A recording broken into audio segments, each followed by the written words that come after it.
Uma boa tarde, um bom restante de sábado para você que está acompanhando essa programação do Brasil, do exterior, da sua casa, de qualquer lugar. Que o Espírito Santo possa estar com você nesse momento e que você possa sentir a influência celestial de todo esse programa. Muito bem, meus queridos, nesta tarde que nós vamos ter essa, eu não sei até agora se é correto dizer vigília ou digília. Eu espero que os mais expertos em português possam me ajudar depois e corrigirei. De qualquer maneira, é um momento em que nós estamos tirando em nível de divisão sul-americana para promover a oração, o jejum, a comunhão com Deus, o clamor pelo Espírito Santo. Então gostaria de, nesta noite, falar com vocês um pouquinho, nessa noite não, já que eu falei vigília, nessa tarde, falar com vocês um pouquinho sobre a experiência dos 70 anos de cativeiro da Babilônia. Tá bom? Nós já estamos com o PowerPoint aqui. Vou mostrar para vocês um pouquinho sobre o cativeiro babilônico e o nosso cativeiro. O que você pode aprender a respeito disso? Vamos lá. Esse é um quadro que você está vendo aí, que ele mexe muito comigo. Esse é um quadro que foi pintado no início do século XX, que mostra o drama dos judeus no cativeiro da Babilônia. Na verdade, se você conversasse com qualquer judeu hoje e perguntasse para ele qual é o momento mais dramático, mais terrível da história do judaísmo, ele responderia para você, o holocausto nazista da Segunda Guerra Mundial. Mas se você fizer a mesma pergunta para um judeu antes de 1930 e perguntasse para ele a mesma coisa, qual é o momento mais dramático da história do judaísmo? Sabe o que ele responderia? Ele iria falar para você que é o cativeiro da Babilônia. Embora hoje Hitler e o nazismo seja aquilo que mais impacta negativamente a história do judaísmo, no passado seria Nabucodonosor e a Babilônia. Nabucodonosor chega a ser mais terrível, mais traumático para a história dos judeus, dos hebreus, do que o próprio cativeiro no Egito. Tanto é que a Babilônia se tornou símbolo máximo para o judaísmo de tudo que é mal e que é ruim. Você vê no Apocalipse o império das trevas, o reino do mal, é cognominado a Babilônia, a mãe das prostitutas, Babilônia, mistério. Por que Babilônia era tão terrível assim na história do povo e o que nós podemos aprender com essa história? Vamos mais uma vez ao nosso slide aqui. Babilônia foi um divisor d'águas no meio dos judeus. Só para você ter uma noção, quando eles foram expulsos, tirados da sua terra ali por mão de Nabucodonosor, apenas uma percentagem muito pequena, de talvez 20%, entre 15% e 20% da população, permaneceu em Judá. Todo o restante foi levado para a Babilônia. Eles foram tirados de um lugar onde eles estavam e foram levados para uma terra completamente estrangeira. Foi a partir do cativeiro da Babilônia que os judeus foram todos cognominados indistintamente judeus, mesmo que fossem de outras tribos, como Naftali, mesmo que fossem das tribos de Levi, todos agora são judeus, porque o que sobrou foi praticamente a tribo de Judá e alguns da tribo de Levi. O cativeiro da Babilônia também foi que inaugurou a criação da sinagoga, porque o templo foi destruído por Nabucodonosor e agora eles tinham que procurar um lugar para se reunir, para estudar a Torá, então houve a sinagoga. Também foi o cativeiro da Babilônia que criou os movimentos apocalípticos, onde você tem o livro de Daniel, por exemplo, que é um tipo de profecia diferenciada. Normalmente os profetas falavam, assim diz o Senhor. Aquele profeta apocalíptico geralmente fala, vi e ouvi, através de símbolos, mensagens de libertação de Deus. Muito bem, já que aprendemos isso, eu vou mostrar para vocês agora mais uma mudança que houve por causa do cativeiro da Babilônia.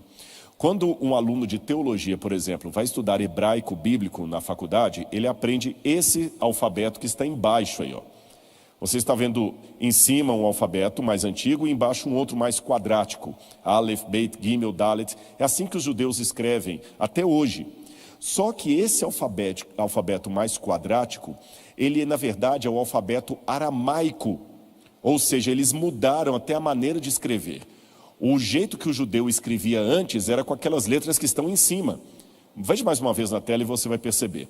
Aqui você tem embaixo o alfabeto que eles usaram depois do cativeiro da Babilônia, que está até hoje sendo usado em Israel, e as letras de cima são as letras anteriores. Agora, olhe do lado aí, você vai ver também o nome de Deus, o tetragrama sagrado de Deus, escrito de 3 maneiras. A que está na base é a maneira moderna, como se escreve o nome de Deus, e as duas de cima na letra hebraica antiga. Mas olha nessa foto do meio o tom de protesto de um dos escribas. Ele escreve uma cópia do livro de Isaías em letras hebraicas quadráticas, ou seja, com as letras da Babilônia, mas quando ele vai escrever o nome de Deus, que está no meio marcado ali, volta de novo por gentileza aqui, quando ele vai escrever no meio o nome de Deus, ele usa as letras hebraicas antigas. Uma maneira de mostrar tanto a reverência pelo nome de Deus, como também um protesto contra a Babilônia. Mas eu tenho mais coisas sobre a Babilônia para falar com vocês, não é só isso não. Além da Babilônia ter sido um divisor d'águas, acabou a monarquia, agora começa um outro período, o período pós-babilônico, criaram a sinagoga, os judeus tiveram que se reinventar praticamente. Nós temos também aqui um período que foi marcado por um grande profeta do Antigo Testamento. Um profeta, aliás, que todos nós que somos adventistas temos muito contato com os seus escritos. Estou me referindo ao profeta Daniel, que é também chamado de o Apocalipse do Antigo Testamento. Daniel sofreu como um servo de Deus dentro do cativeiro da Babilônia. Ele foi levado para a Babilônia. E foi no momento em que Daniel estava na Babilônia que ele teve a oportunidade de ter visões de Deus e escrever o seu Apocalipse, digamos assim, do Antigo Testamento. Eu vou pegar a minha Bíblia aqui e vou convidar você que está em casa a abrir comigo a Bíblia no livro de Daniel, capítulo 9. Daniel, capítulo 9. Versículo 1. Eu vou ler aqui Daniel, capítulo 9, versículo 1. Preste atenção, se você tiver com sua Bíblia, pegue a Bíblia. Acompanhe comigo agora. Abra a Bíblia. Pegue uma lá, peça de alguém, ligue para um amigo para acompanhar já essa programação aqui. Abra sua Bíblia e vamos estudar a palavra de Deus. Daniel capítulo 9, a partir do verso 1, diz assim: No primeiro ano do reinado de Dário, filho de Assuero, da linhagem dos Medos, que foi constituído como rei sobre os caldeus, no primeiro ano do seu reinado, eu, Daniel, entendi pelos livros que, de acordo com o que o Senhor havia falado ao profeta Jeremias, a desolação de Jerusalém iria durar 70 anos. Voltei o rosto ao Senhor Deus para o buscar com oração e súplicas, com jejum, vestido de pano de saco e sentado em cinzas. Orei ao Senhor meu Deus e fiz a seguinte confissão. Por questões de tempo, eu não vou ler todo o capítulo de Daniel, mas eu convido você em casa a estudar com afinco cada detalhe dessa oração. Mas eu quero primeiro chamar a sua atenção para uma coisa. Daniel estava na Babilônia, já velho, porque ele foi para lá um rapaz, um adolescente, e agora já estava no período de Dario, na época dos persas, depois ali do ano 539 a.C., então Daniel já estava envelhecido. Talvez ele estivesse até já na corte dos persas, onde hoje é o Irã. Ele viajava muito. E ele começou a entender pelos livros de Jeremias que a assolação que Jerusalém passaria na mão dos babilônios seria de 70 anos. Os 70 anos estavam acabando. Isso seria motivo de quê? De comemoração, de alegria. Só que a Bíblia estranhamente me diz que quando Daniel chegou à conclusão que os 70 anos estavam acabando, ao invés de ele ficar alegre, ele ficou triste e preocupado e angustiado. Ele vestiu-se de pano de saco, uma característica judaica de mostrar o luto, o desconforto, a angústia, quase a depressão. Por que Daniel, ao invés de ficar alegre e comemorar e dar um opa, aleluia, ele ficou vestido de pano de saco, sendo que o sofrimento dos judeus estava acabando? Por que essa situação, essa emoção paradoxal do profeta? Vamos estudar um pouquinho mais sobre isso? Eu tenho algumas perguntas a fazer a você. Preste atenção aí na tela. O que são os 70 anos que Jeremias falou? Seriam anos literais ou simbólicos? Por que os adventistas do sétimo dia não aplicam o princípio dia-ano nessa profecia? De acordo com o princípio dia-ano, em profecia, um dia equivale a um ano literal. Então, quando você fala 2.300 tardes e manhãs ou 2.300 dias, você está falando de 2.300 anos.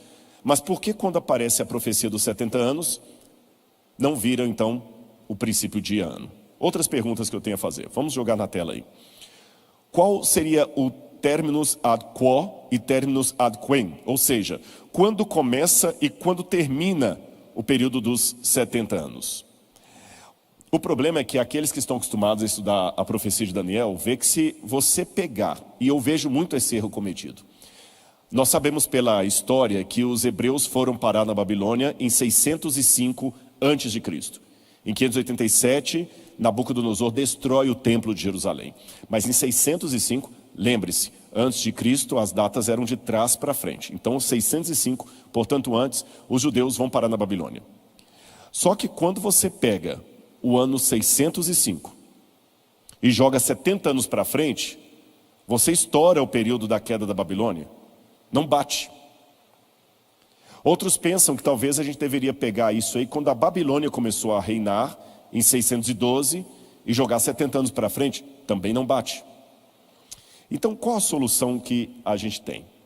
A minha explicação é muito simples nesse sentido. Não quero delongar vocês com muitos detalhes técnicos, mas Nínive, que era a capital da Assíria. A Síria era o domínio do mundo, tá bom? A Síria era o domínio do mundo.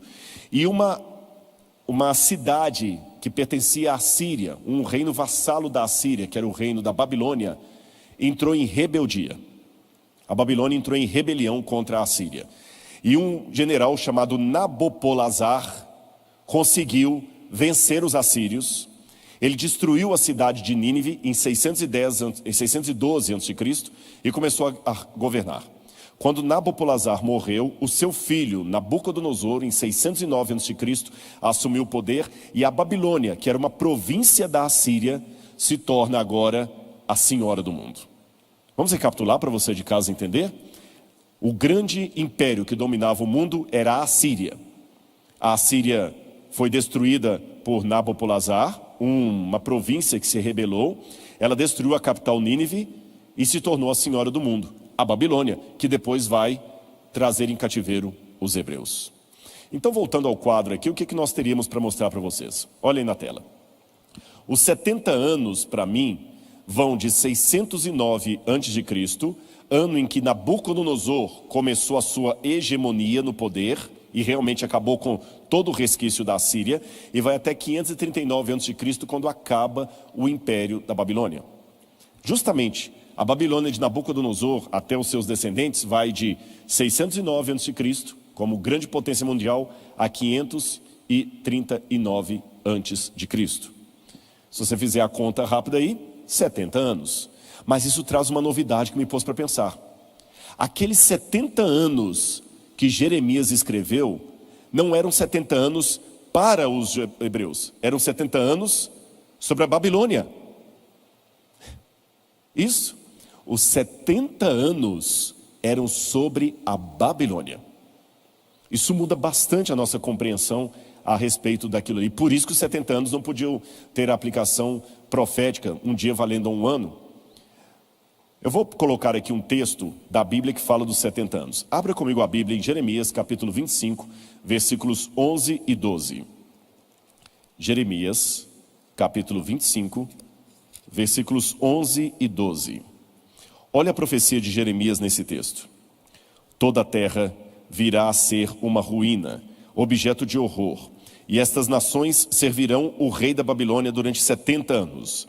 Acontecerá, porém, que quando se cumprirem os 70 anos, castigarei o rei da Babilônia e aquela nação, a terra dos caldeus, por causa de sua iniquidade, diz o Senhor, farei dela ruínas perpétuas.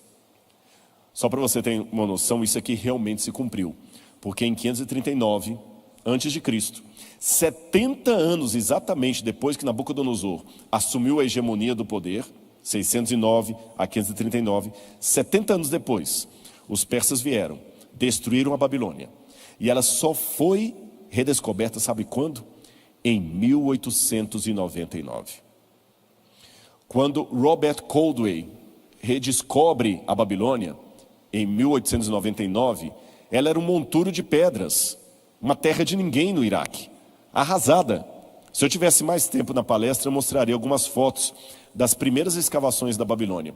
Deus realmente fez dela um monturo de pedras, um monte de ruínas, como a Bíblia apresenta.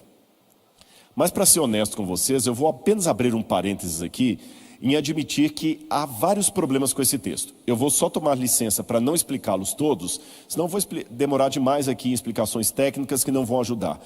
Mas só para você saber que elas existem. Preste atenção na tela no que eu vou mostrar para vocês aí agora.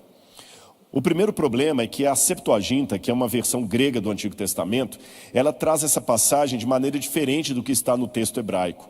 Por exemplo, ali não há referências diretas a Nabucodonosor ou a Babilônia. Estão faltando versos também nessa versão. E no texto da Septuaginta, os versos 46 a 51 estão numa posição e ordem diferente. E no texto grego, no texto hebraico, melhor dizendo, serão as nações vizinhas que serviriam a Babilônia, e não Judá. Na Septuaginta que seria Judá. Então há esses problemas aí. Mas deixando isso para uma aula de teologia, para não complicar muito você, algumas coisas já me chamam a atenção aqui no texto de Jeremias. O que me chama a atenção? Se você parar para prestar atenção, os 70 anos que Jeremias está profetizando aqui são sobre a Babilônia. 70 anos as nações vizinhas serviriam a Babilônia. E por que isso? É interessante que Jeremias vai profetizar muito a Israel para tomarem cuidado para que a Babilônia não venha e os domine. Quando você vai a Jeremias capítulo 28, você vai ver na sua tela até uma ilustração disso. Nós temos uma pergunta: quem estava certo, era Jeremias ou Ananias? Porque aparece no reino de Judá um falso profeta chamado Ananias, que quando Jeremias falou assim: olha, os anos da Babilônia são 70 anos, e vocês judeus vão fazer parte desses 70 anos, veio um profeta chamado Ananias e diz assim: não, o cativeiro vai ser apenas de 2 anos. Jeremias capítulo 28, versículo 2. Ali tem uma cena emblemática que você pode ler depois na sua Bíblia. Jeremias coloca um objeto de um jugo de animal no pescoço e fala assim: assim será o jugo do rei da Babilônia sobre vocês. Aí vem o outro profeta, falso profeta Ananias, quebra o jugo de Jeremias e fala assim: não, assim diz o Senhor, o cativeiro será apenas de 2 anos. Preste atenção. Pelo que lemos em Jeremias, 70 anos seria um tempo que Deus colocaria sobre os babilônios. E se os judeus ficassem por demais recebendo a influência da Babilônia, eles também participariam do período de 70 anos. Ou seja, 70 anos não são o tempo que Judá ficaria servindo a Babilônia. 70 anos é um período de tempo que Deus deu à Babilônia, e os judeus, por não seguirem as normas divinas, acabariam fazendo parte de um pedaço desse tempo como cativos. Percebeu o problema? Vamos continuar aqui, eu quero mostrar outras coisas para vocês que me chamam a atenção. Só passar aqui, não passou aqui o slide. Pronto, eu quero mostrar o contexto de Jeremias para você. Vamos nessa câmera aqui. Olha esse mapa aí que vai aparecer para você na tela agora. Preste atenção. Na época do profeta Jeremias, ele fez o primeiro discurso no templo contra a apostasia do povo no ano 609 a.C. Quando Nabucodonosor assumiu o poder, Jeremias vai lá e faz um discurso. Se vocês não mudarem a conduta, o rei Nabucodonosor, que está tendo 70 anos de prazo de Deus, vai vir sobre vocês. Em 609 a.C. Naquela época, Judá estava dividida entre 3 partidos. Eles estavam antes disso sob domínio dos egípcios. Um faraó chamado Neco, aquele mesmo que matou Josias, tinha dominado o povo. Então havia um grupo de Judá que queria fazer aliança com o Egito. Havia um outro grupo que queria fazer aliança com a Assíria. E havia outro grupo que era pró-Babilônia. Olha de novo o quadro aí, que eu quero mostrar uma curiosidade para vocês.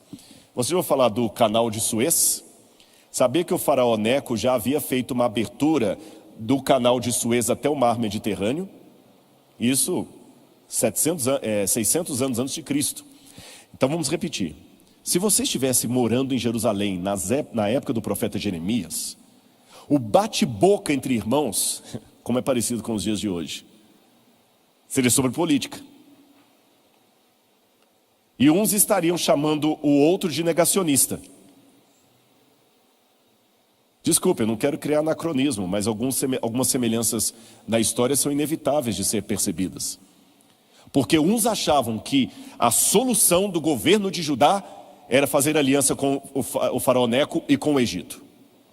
Outros achavam que a solução para o governo de Judá seria fazer aliança com a Assíria. E havia alguns outros, mais progressistas, que achavam que a solução era fazer aliança com os babilônios, o reino recém-inaugurado. Aí vem o desmancha prazeres, o chato, o perturbador da paz de Israel, Jeremias, que levanta diante do templo e fala o seguinte: olha, esse templo aqui vai ser destruído se vocês, ao invés de buscarem o Senhor, buscarem a influência dos de fora. Não se voltem para a Babilônia, não é a eles que vocês têm que imitar, muito menos a Síria, muito menos ao Egito. Vocês têm que buscar o Senhor. E Jeremias parecia um louco, pegando o jugo de animal, colocando ali, falando que o cativeiro ia vir. Parecia um profeta do caos. Numa época de tanta oportunidade de aliança, pastor, tanta oportunidade boa, do ponto de vista administrativo, político, filosófico, e vi esse chato desse Jeremias conservador, com picuinha. Temos que restaurar a lei do Senhor, temos que restaurar o jejum, temos que restaurar os antigos marcos. Que antigos marcos, gente? Os babilônios estão oferecendo ajuda aí. Desde a época do rei Ezequias, os babilônios já tinham mandado emissários lá a Jerusalém, que voltaram encantados. Vamos ter diálogo com esse povo, vamos agora ter uma unificação com eles. Porque o diálogo pelo diálogo é louvável, eu gosto de ter diálogo, não é problema. O problema é quando o diálogo se torna, vamos nos influenciar por esse povo. Jeremias parecia um lobo solitário, tentando dissuadir o povo daquilo. Aí você tem um outro mapa que vai aparecer para você na tela, que você pode ver.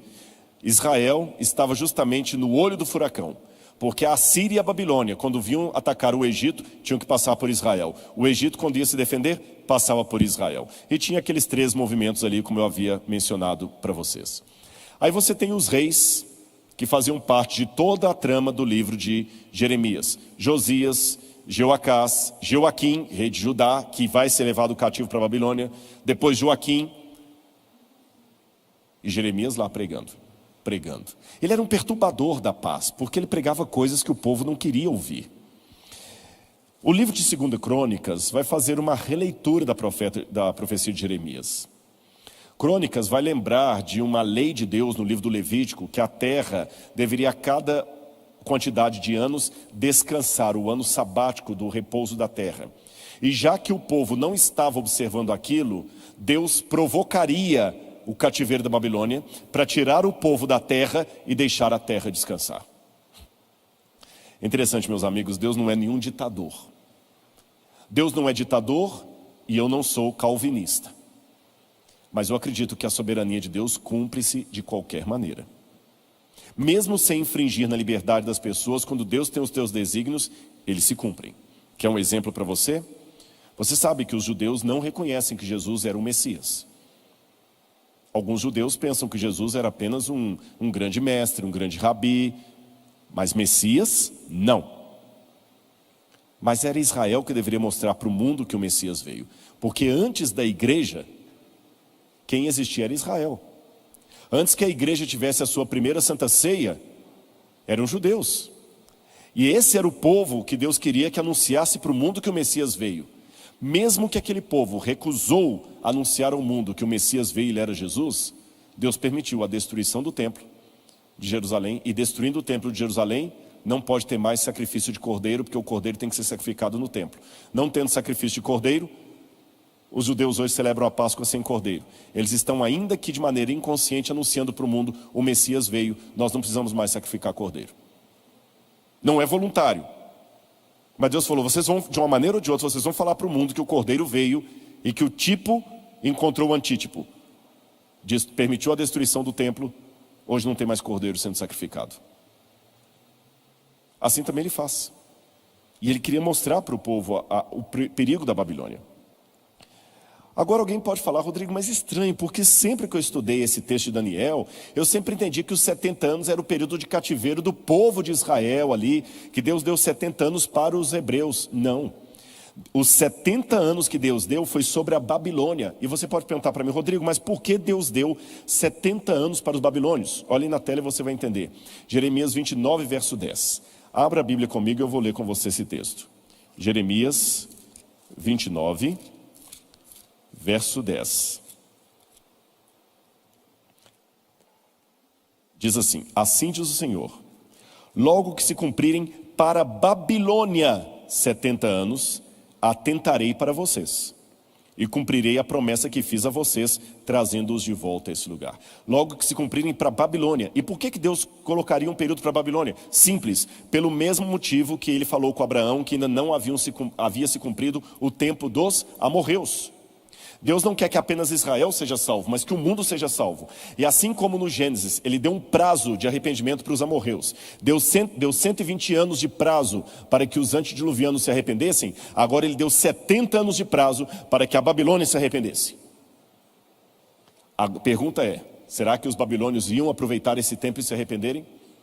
Aí nesses 70 anos de prazo que Deus deu para a Babilônia se arrepender, o povo de Deus acabou pegando carona na filosofia da Babilônia, e pegando carona na filosofia da Babilônia, eles mesmos acabaram sendo escravos da Babilônia, quando esse não era o objetivo primordial de Deus com os 70 anos de Babilônia. Então, repito, os 70 anos não são 70 anos de cativeiro do povo de Israel, eram 70 anos para a Babilônia se arrepender. E o povo acabou se tornando cativo, porque o próprio povo se deixou influenciar pela filosofia da Babilônia.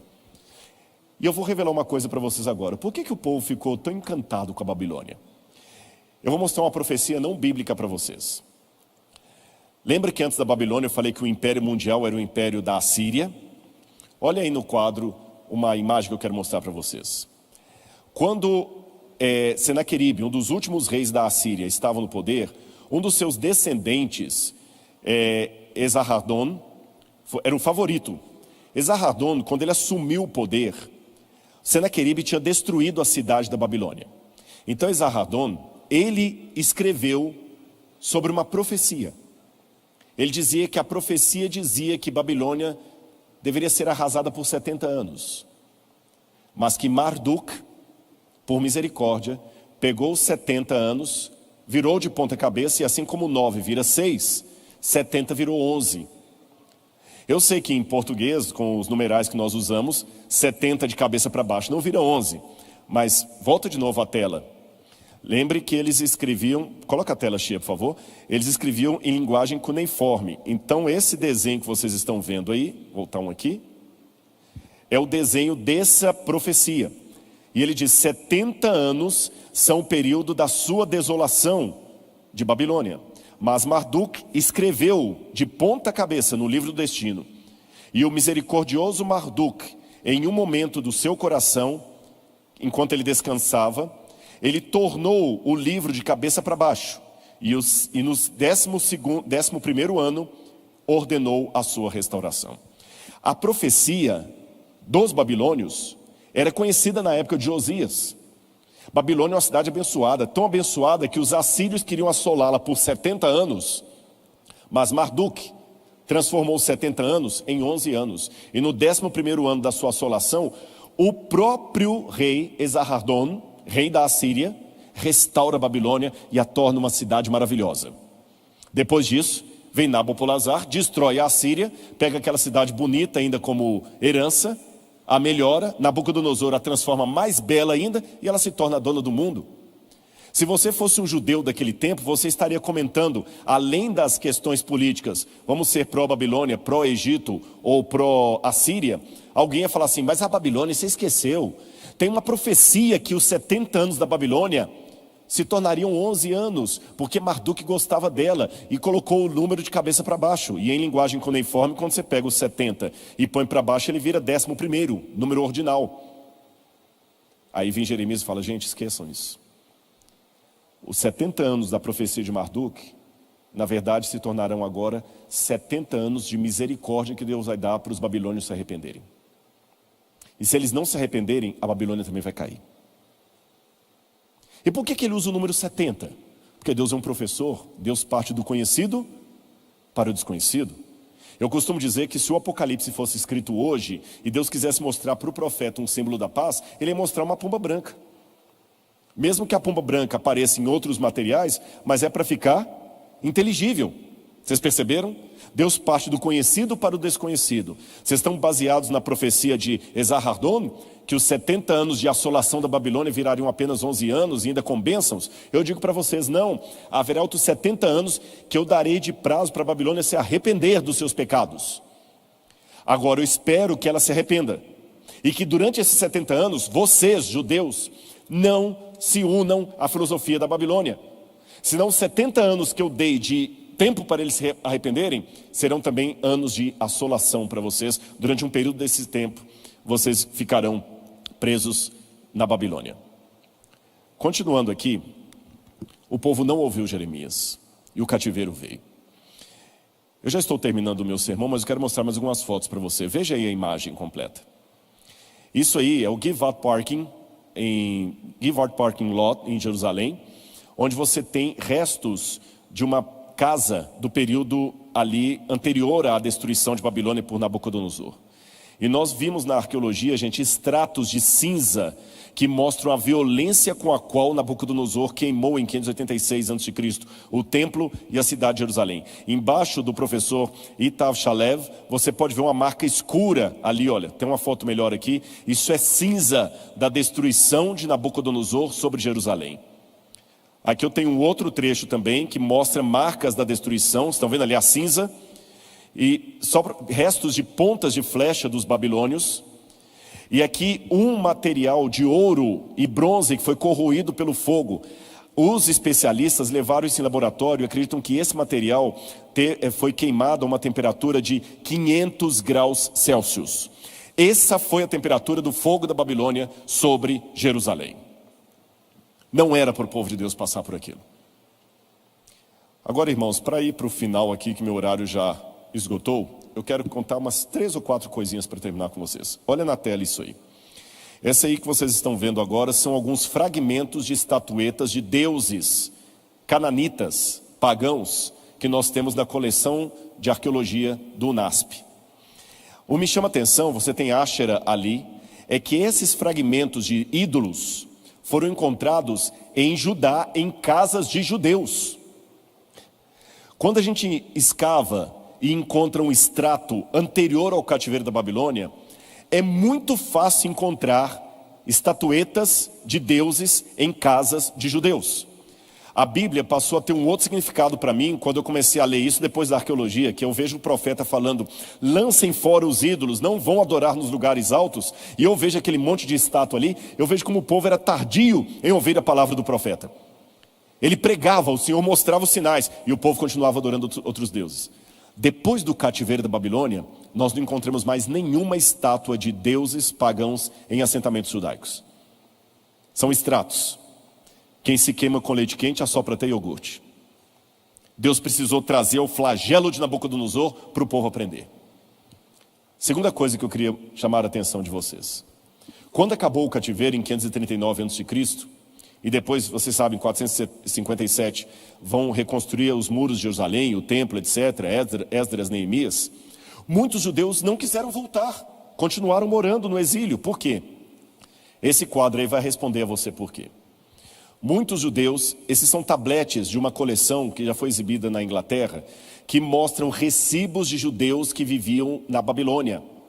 Os judeus durante o cativeiro se enriqueceram lá. Se apropriaram de coisas da Babilônia, ficaram ricos, e voltar para Judá agora, não faria a pena voltar para aquela periferia se estamos na Nova York do mundo. Muitos não quiseram voltar para casa. E o que eu aprendo de tudo isso? Essa é a conclusão desse sermão. Eu comecei com a oração de Daniel capítulo 9, e eu termino com a oração de Daniel capítulo 9. Você lembra a pergunta que eu fiz? Por que Daniel estava entendendo que os 70 anos que falou Jeremias estavam acabando ao fim, e chegando ao fim, e ao invés de Daniel se alegrar, ele ficou angustiado? Simples. Ele percebeu que o tempo que Deus deu para os babilônios se arrependerem, havia chegado ao fim. E esse tempo coincidia com a época em que Deus ia deixar o povo voltar do cativeiro. Só que não adiantava o povo sair do cativeiro se o cativeiro não saísse do povo. O povo continuava por demais preso em Babilônia. Por isso Daniel estava angustiado. Eles estavam no limiar da salvação, mas o povo poderia fazer com que aquilo se delongasse. E delongou mesmo. Porque, eu não vou entrar no mérito da questão, mas vocês sabem que as profecias de Deus são condicionais. A volta de Jesus já poderia ter acontecido. Mas pelo nosso comportamento, e a Ellen White fala isso, nós ainda estamos aqui, mas eu não precisaria estar fazendo essa live da Igreja Central de Curitiba. Eu poderia estar realizando isso aqui debaixo da árvore da vida. Estamos atrasados. Não vou entrar no mérito da questão, mas vocês sabem que nós estamos atrasados. Jesus já poderia ter vindo. Ellen White fala isso. Quem sabe o Messias poderia nascer nos dias de Isaías, porque ele falou no capítulo 7, eis que a virgem, a moça, a donzela, gravidará e dará à luz a um menino, ele chamará Emanuel. Talvez o Messias podia nascer na época de Isaías. E não nasceu por causa que o povo não estava preparado. E assim como o povo, saindo do Egito, podia entrar em Canaã em 40 dias, mas demorou 40 anos. O Messias podia ter nascido na época de Isaías, mas demorou séculos depois por causa do povo. Nós já poderíamos estar no céu e ainda estamos aqui. Deus falou, Daniel, fica tranquilo. Eu sei que o povo não está preparado. Eu vou cumprir minha promessa, eu vou tirá-los do cativeiro. Mas 70 semanas de anos, 490 anos ainda estão determinadas sobre o seu povo. Para que eles possam se arrepender. Para que eles possam agora tirar o sacrifício, para que eles possam realmente voltar para mim. Assim como eu dei 70 anos para a Babilônia se arrepender, eu vou dar 490 anos para vocês se arrependerem. Por isso que o fim das 70 semanas dá com o apedrejamento de Estevão, quando Deus ali sela o destino do povo. Eu vou dar 490, eu dei 70 para os babilônios, vou dar 490 para vocês. E vou prometer mais, durante esses 490 o Messias vai vir. Última coisa que eu aprendo de Daniel. Daniel estava angustiado, ele não tinha olhar com óculos cor-de-rosa, mas ele tinha esperança. E na oração dele ele fala, Senhor, nós temos pecado contra ti. Nós temos falhado. Uma pergunta para você que está me assistindo de casa. Deixa eu falar nessa câmera aqui mais fechado. Você está chateado com os erros do povo de Deus? Não entendo. Está revoltado até? Não entendo. Por que a Babilônia veio? Resposta óbvia, porque o povo estava em apostasia. Ótimo. Será que o flagelo atinge apenas os apóstatas? Daniel foi levado ao cativeiro também. Você está disposto a ir para o cativeiro do povo de Deus, mesmo que você não se considere um apóstata entre o povo de Deus? Você está disposto a suplicar pelos pecados de Israel, falando na primeira pessoa do plural, nós temos pecado contra ti, como fez Daniel, ou você só é o denunciador de plantão? Lembre, o selo de Deus, segundo Ezequiel, será colocado sobre aqueles que gemem e clamam pelos pecados de Israel. E para terminar, por que a volta de Cristo está atrasada, Rodrigo? Eu não posso ficar com essa dúvida. Olha essa imagem e você vai entender. Por que Ellen White fala que a volta de Jesus está atrasada, mas por outro lado fala que os acontecimentos de Deus não têm tardança nem adiantamento? Olha essas 3 imagens. Um trânsito. Quando você sai de casa no trânsito, ele dá assim, olha, você vai gastar 20 minutos até o local do destino, que são 22 quilômetros. Só que imagine que durante o trânsito você pega um engarrafamento, você entra numa via errada, você para comer um lanche. O que o Waze vai fazer? Ele vai atualizar. E o que seria 20 minutos pode passar 30 minutos, 40 minutos. Você pega a hora do rush, o Waze vai atualizando. É isso que acontece com a profecia. Deus já tinha lá atrás o dia da volta de Jesus. E no Waze de Deus ele sabia que a volta de Jesus poderia ser no ano tal. Mas daqui até o ano tal, se no automóvel da igreja eu tomar ruas paralelas, parar o carro para lanchar, não vão ser 20 minutos. O Waze profético de Deus vai ter que reatualizar e recalcular a rota. Principalmente se eu sair do caminho que ele me mandou e entrar por outra via. Aí para voltar lá, você vai ter que voltar daqui a 2 quilômetros pegar um retorno. Por isso que a volta de Jesus, embora já esteja determinada pelo Pai desde o início, ela também está atrasada. porque ele vai voltar no dia X, que eu não sei qual é. Mas o Pai sabia. Se tivéssemos ficado no caminho correto desde o início, essa rota nós já poderíamos estar no lar há muito tempo. Último slide. Quando eu me tornei adventista do sétimo dia, mostrem na tela, por favor. Os mais antigos vão lembrar dessa cena. Eu vi esse folheto chamado Urgente. Deixa essa tela aí um pouquinho para o pessoal de casa ouvir. E nesse folheto chamado Urgente, o nome já dizia tudo, de cor alaranjada, você abria e lá dentro tinha o detalhe da volta de Jesus. Quantas vezes, eu tinha 5, 6 anos de idade, eu ficava olhando os detalhes dessa imagem, e lá atrás falava algo mais ou menos assim: olhe bem esta foto, essa imagem, perceba os detalhes, é Cristo voltando como prometeu. Você está pronto para esse dia? Lembre-se, colocar-se em neutralidade é estar em oposição. Agora você está sabendo. E no folheto tinha em letras verdes assim: Cristo breve voltará, prepara-te. Eu ainda estou aguardando esse quadro. Meus irmãos, você que está olhando de casa, eu admito para você. Eu estou muito triste porque já se passaram anos que me batizei e Jesus não voltou ainda. Eu não sei quanto tempo vamos ficar aqui. Mas eu sei que Deus também deu um prazo de arrependimento para a Babilônia mística. Está em Apocalipse. E quando a paciência de Deus se esgotar, chegar ao seu limite, Ele vai vir para destruir a Babilônia de hoje, como veio para destruir a Babilônia de Nabucodonosor. Mas quanto a mim, eu tenho que ter bem claro na minha mente um ressignificado de Apocalipse 18, verso 1. Caiu a grande Babilônia. Nós sempre lemos isto pensando na confusão religiosa do mundo, e damos estudo bíblico, não é? Olha, caiu a grande Babilônia, etc. Está certo, essa explicação não está errada, não quero corrigir agora o estudo bíblico. Mas eu quero pedir licença para dar um ressignificado desse texto.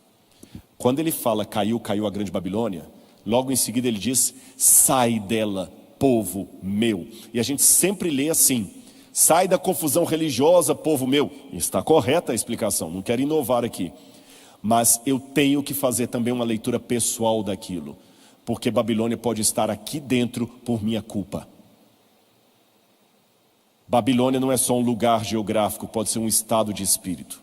E eu termino a minha mensagem aqui, já preparando o caminho para os outros que virão, fazendo a mesma aclamação de Apocalipse.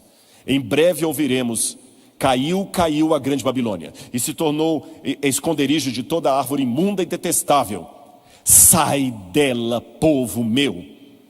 Essa profecia para mim tem 2 sentidos. É o povo de Deus, sincero, que está espalhado na confusão religiosa desse mundo de Babilônia, que vão sair unir aos remanescentes, e aquele que faz parte do remanescente, mas que ainda não entendeu, que ele até saiu da Babilônia, mas a Babilônia não saiu dele. E você? Está disposto hoje a fazer esse pacto com Deus? Saia de Babilônia. Por mais que as profecias assírias a pintem como a melhor oportunidade para o povo de Deus, Babilônia não é o nosso lugar. Babilônia é o nosso desterro. Devemos almejar a volta do Senhor, o céu. Como aqueles judeus que no cativeiro, sempre saudosos de Jerusalém, diziam: Lashaná Rabaa Beirushalayim, ano que vem Jerusalém. Que esse possa ser o nosso lema. Ano que vem, a nova Jerusalém. Que Deus abençoe você e sua vida. Amém. Eu gostaria de convidar apenas os irmãos que nós possamos fazer uma oração nesse momento, tá certo? Porque essa programação, você está acompanhando aí em vários lugares, ela é de jejum, oração, reavivamento, confissão de pecados, busca do Espírito Santo, estudo da Palavra de Deus. E a minha apresentação aqui foi apenas o começo de várias outras que virão. Feche o seu olho comigo agora onde você está e vamos clamar ao Espírito Santo que seja derramado sobre o seu povo. Senhor, meu Deus e meu Pai, no sagrado nome de Jesus eu te suplico as tuas bênçãos sobre nós. Arranca a Babilônia de nós, Senhor. Não apenas nos arranque de Babilônia, mas arranque também Babilônia de nós. Elementos estranhos que nos fazem confundir entre o Jeremias, o profeta verdadeiro, e Ananias, o falso profeta. elementos estranhos que nos fazem chamar Jeremias de perturbador da paz, de tradicionalista, e nos fazem abraçar uma ideia tão boa como de Ananias, que diz, não será tão ruim assim. Tira-nos de Babilônia, Senhor, mas tira a Babilônia de nós. Somos o teu povo, Pai, e como expressou o profeta Daniel, temos pecado contra ti. Mas ouve, ó Senhor do céu, o clamor do teu povo. Traz a volta de Jesus novamente a esse mundo. Perdoa os pecados do teu povo, Senhor. Perdoa os nossos pecados enquanto líderes, enquanto pais, enquanto professores, enquanto jovens, enquanto membros do coral, enquanto diáconos, enquanto anciãos, enquanto diaconisas, dorcas, não importa. Perdoa os nossos pecados, Senhor. Coletivos e individuais. Restaura o teu povo, Pai. Tira-nos de Babilônia. E tira a Babilônia de nós. Em nome de Jesus. Amém, Senhor.